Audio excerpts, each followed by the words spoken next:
Maintenant, ça paraît insensé, mais j'étais convaincu que j'étais parti pour 2 semaines.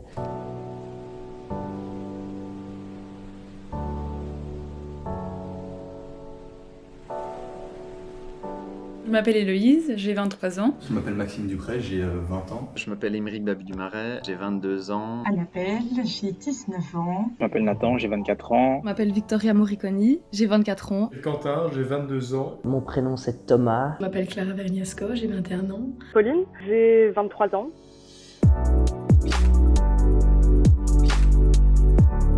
Il y a eu l'annonce du confinement. D'abord, c'était juste des mesures de fermeture d'école, etc. Donc moi, j'avais décidé de rester à mon cote. Au début, je prenais pas ça très au sérieux. Je me suis dit, bon, c'est peut-être quelque chose qui a pas trop traîné. Ça a peut-être duré 2 semaines. Je pensais que j'allais revenir quelques temps après. Honnêtement, je m'attendais à 2 semaines. J'avais déjà planifié mon après-confinement. Quand on a appris le lockdown général, J'étais en cote à Leuven. j'ai décidé de partir parce que tout le monde, en fait, repartait chez ses parents petit à petit. J'étais sur le point de rentrer à la maison, en fait. Mais du coup, on savait pas pour combien de temps ça allait être. Depuis ce moment-là, je ne suis plus retourné à Leuven. Je pense qu'on a tous eu un changement de vie avec le Covid. J'étais censé commencer à Vancouver. J'étais censé partir en Erasmus en Australie. J'avais un double master, 1 an à Londres et puis 1 an à Shanghai. Avec le confinement, on a dû reporter mon entrée académique en avril. Évidemment, Shanghai, ça s'est pas trop fait. J'ai bel et bien commencé mes cours dans cette université-là, mais je les ai faits en ligne en Belgique. J'ai tout dû faire en ligne.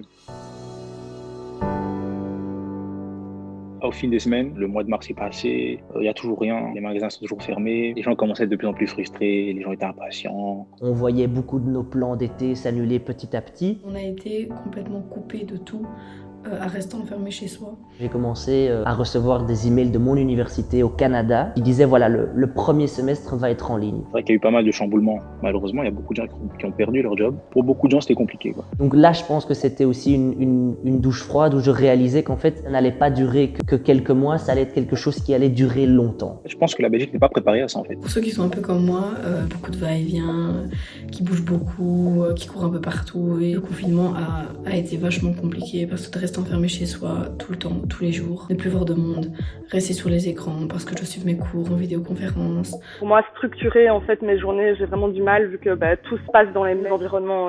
Je me lève, je mange, mes loisirs sont chez moi, travailler c'est chez moi. Donc pour moi, c'est qui est le plus dur par rapport à ce confinement-ci.